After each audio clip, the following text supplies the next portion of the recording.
सबसे पहले बात करेंगे महाकुंभ की, जिसको शुरू हुए आज 34वां दिन है। अब तक 50 करोड़ से अधिक लोगों ने संगम में स्नान किया, लेकिन अब भी श्रद्धालुओं और स्थानार्थियों का सैलाब संगम तट की तरफ उमड़ रहा है।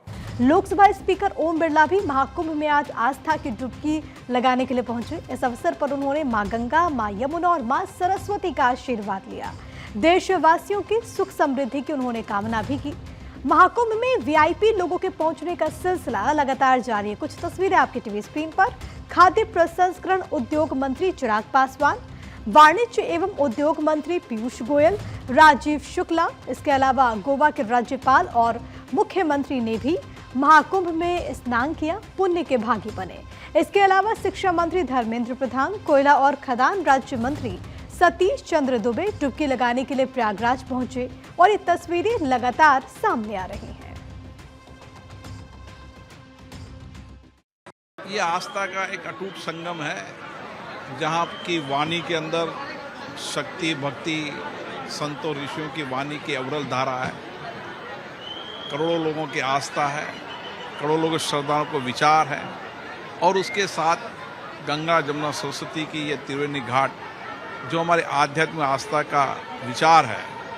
ये विचार वर्षों से महाकुंभ के अंदर 100 सालों से जब भी कुंभ होता है तो ये विचार आता है। लोगों के आध्यात्मिक संतों के विचार होते हैं और एक दूसरे मनुष्य को साथ में विचार देने का काम इस महाकुंभ में होता है। वो दृश्य है, एक भारत श्रेष्ठ भारत का एक अनमोल उदाहरण है, और मैं समझता हूँ भारतवासियों की और विश्व भर से आने वालों की आस्था देखकर आनंद आता है कि हमारा धर्म सुरक्षित है।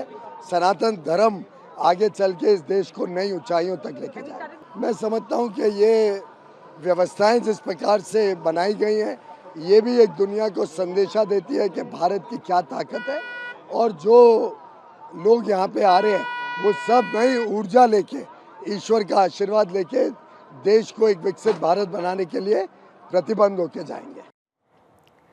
तो महाकुंभ में आज वीकेंड पर जबरदस्त भीड़ है। प्रशासन ने आज और कल 2 दिन मेला क्षेत्र में वाहनों की एंट्री पर रोक लगा दी। साथ ही साथ सभी तरह के पासेस को भी रद्द कर दिया गया। आज और कल 2 दिन के लिए संगम रेलवे स्टेशन बंद रहेगा। बाहर से आने वाले श्रद्धालुओं के वाहन भी संगम से 10 से 12 किलोमीटर पहले बनाई गई पार्किंग में रोके जा रहे हैं। यहाँ से शटल बस की व्यवस्था की गई। आगे के रास्ते पैदल चल रहे श्रद्धालुओं से भरे हुए हैं। ऐसे में शटल बस अगर जा भी रही है तो जाम में रेंग रही है। ट्रेन में जा रहे हैं तो स्टेशन से लोगों को पैदल जाना पड़ रहा है। पार्किंग और स्टेशन से तकरीबन 10 से 15 किलोमीटर की दूरी लोगों को पैदल ही तय करनी पड़ रही है। कुछ तस्वीरें भी आपकी टीवी स्क्रीन पर है। लगातार लोग पहुंच रहे हैं, आस्था की डुबकी लगा रहे हैं। आज 34वां दिन है। अभी भी कई दिन हैं जो कि शेष हैं, जहां पर रिकॉर्ड संख्या में श्रद्धालुओं के पहुंचने की संभावना है। वहीं केंद्रीय मंत्री डॉक्टर जितेंद्र सिंह भी पहुंचे। उन्होंने कहा कि संगम आने से अंतरात्मा में जिस तरह का अनुभव होता है वो अपने आप में अद्भुत है। केंद्रीय मंत्री हरदीप सिंह पुरी अपनी पत्नी लक्ष्मी पुरी के साथ संगम स्नान करने पहुंचे और उन्होंने कहा कि मैं खुद को बहुत भाग्यशाली मानता हूं कि मुझे अवसर मिला। योगी सरकार बहुत अच्छा काम कर रही है। ये डबल इंजन की सरकार है और इसीलिए इतने बड़े पैमाने पर काम हो रहा है।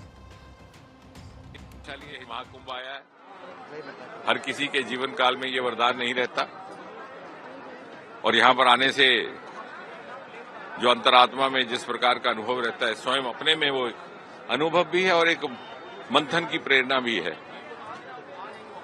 और साथ ही साथ मैं आपके माध्यम से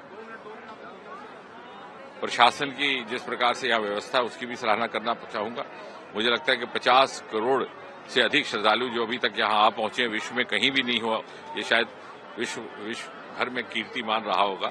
देखिए, ये तो मैं समझता हूँ मेरे लिए पर्सनली बहुत ही मेरा सौभाग्य है कि मुझे ये मौका मिलेगा।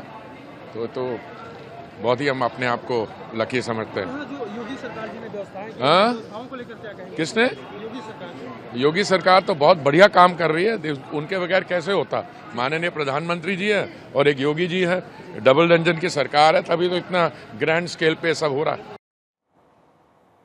तो महाकुंभ में स्नान के रिकॉर्ड्स भी सामने आए हैं। वो आंकड़े भी आपको दिखा देते हैं, जिसमें 13 जनवरी से लेकर 12 फरवरी तक के स्नान के दरअसल आंकड़े सामने आए हैं, तो वो अब आपको बताएंगे कि किस तरीके से रिकॉर्ड यहाँ पर बना है महाकुंभ में महास्नान। और देखिए 13 जनवरी से, क्योंकि पौष पूर्णिमा के मौके पर इसका आगाज हुआ था, 1,70,00,000 लोगों ने आस्था की डुबकी उस दिन लगाई थी। उसके बाद से सिलसिला बदस्तूर जारी है। 14 तारीख को भी आप देखेंगे मकर संक्रांति के दिन पहला अमृत स्नान था। 3,50,00,000 लोगों ने आस्था की डुबकी लगाई। फिर 29 जनवरी मौनी अमावस्या का पावन दिन था। 7,64,00,000 लोगों ने आस्था की डुबकी लगाई। उसके ठीक बाद बसंत पंचमी के मौके पर 3 तारीख को 2,57,00,000 लोग यहाँ पर पहुंचते आस्था की डुबकी लगाने के लिए। उसी तरीके से 12 फरवरी को माघ पूर्णिमा के मौके पर 2 करोड़ श्रद्धालुओं ने वहां पर आस्था की डुबकी लगाई और 33 दिन हो चुके और 50 करोड़ से ज्यादा लोगों ने स्नान किया है। ये शाही स्नान को भी आप जोड़ दें, जो पावन स्नान है उसको भी अगर आप जोड़ दें, तो ये संख्या इतनी हो जाती है 50 करोड़ की। अब देखिए कितना ज्यादा महत्वपूर्ण है, क्योंकि अलग अलग दिनों में यहाँ पर तमाम लोग पहुंचते हैं, आस्था की डुबकी लगाते हैं। और सबसे बड़ी बात यहाँ पर यह है कि कई देशों की जो आबादी है ये उससे भी ज्यादा है। ये देखिए, और अगर हम बात करें 13 तारीख को भी, जैसा कि हमने आपको बताया कि किस तरीके से बड़ी संख्या में यहाँ पर श्रद्धालु पहुंचे, ये 4 वर्ल्ड रिकॉर्ड बने। वो कौन कौन से वो समझना भी जरूरी है। देखिए सबसे पहले बात 14 फरवरी की सफाई का रिकॉर्ड बना। संगम में 300 कर्मचारी जो कि लगातार वहां पर डटे रहे। इसके बाद आज मिशन क्लीन, यहाँ पर 10 किलोमीटर की सफाई होती है। उसके बाद 16 फरवरी का वो दिन जब त्रिवेणी मार्ग 1000 ई रिक्शा वहां पर देखने को मिले। 17 फरवरी 10,000 लोगों के हैंड प्रिंट वहां पर नजर आते। तो ये रिकॉर्ड्स है जो कि हर दिन वहां पर बन रहे, क्योंकि एक बहुत बड़ा आयोजन है। आप समझिए कि अभी तक इस लेवल का आयोजन दुनिया के किसी भी कोने में नहीं हुआ था। भारत में इसका आयोजन हो रहा है और तीर्थ नगरी प्रयागराज में हो रहा है। ये अपने आप में बेहद खास है। लगातार श्रद्धालु यहाँ पर पहुंच रहे हैं।